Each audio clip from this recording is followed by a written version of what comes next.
कक्षा तक पढ़ेंगे और आपके हमेशा हिंदी या अंग्रेजी में ऐसे लिखना या निबंध लिखना आता ही आता है। जब भी हिंदी की परीक्षा होती है या इंग्लिश की परीक्षा होती है तो किसी न किसी टॉपिक पे निबंध लिखना होता है।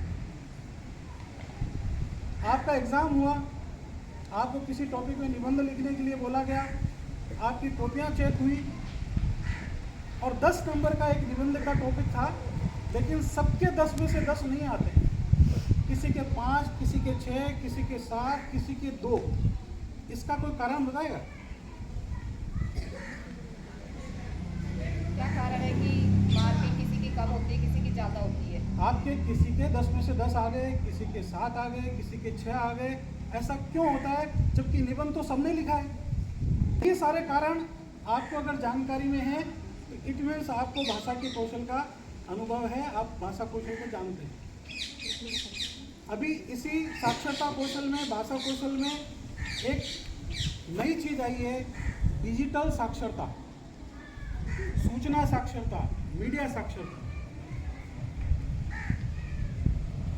आपको अगर गाय के ऊपर निबंध लिखने के लिए बोला गया है और किसी ने सीधा स्टार्ट कर दिया कि गाय के 4 पैर होते हैं, 2 सींग होते हैं, गाय दूध देती है, गाय हमारी माता है, गाय चारा खाती है, उसने भी तो निबंध लिखा है।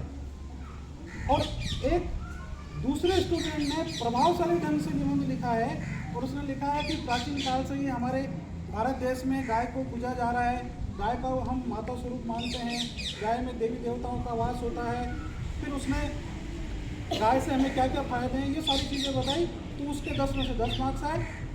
और बाकी जिसने सीधा सा लिखा कि साहब गाय के 2 सींग होते हैं, गाय के 4 थन होते हैं, गाय के 4 पैर होते हैं, उसको 5 नंबर मिले।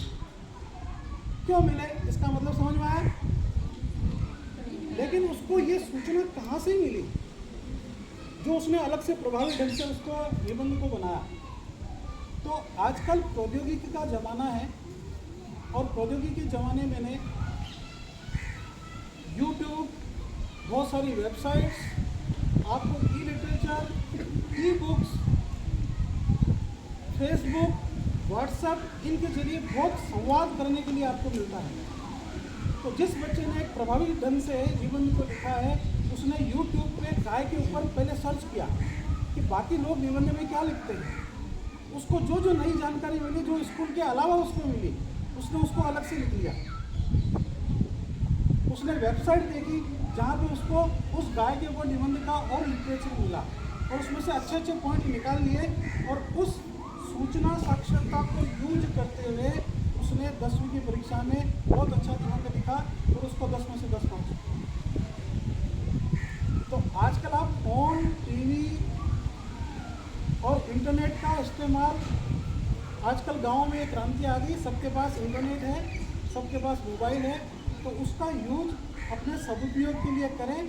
जितना टॉपिक आपको क्लास में पढ़ाए जाते हैं, किसी भी सब्जेक्ट का, चाहे सामाजिक ज्ञान का हो, चाहे विज्ञान का हो, वो हर टॉपिक आपको यूट्यूब पे पढ़ाते हुए, टीचर पढ़ाते हुए आपको मिलेगा। तो किसी दिन स्कूल से एब्सेंट भी हो गए तो आपने क्लास 7 फलाना टॉपिक अगर आपने सर्च किया तो उसका पूरा का पूरा वीडियो आपको यूट्यूब पर मिल जाएगा। आपने गूगल के ऊपर अपने टॉपिक का नाम लिखा तो उसके बारे में आपको बहुत सारी जानकारी मिल जाएगी। तो कई बार अगर आप स्कूल में अनुपस्थित हो तो भी इस डिजिटल साक्षरता को यूज़ करते हुए अपने क्लास का अध्ययन आप कर सकते हैं। ठीक है, आज के लिए इतना।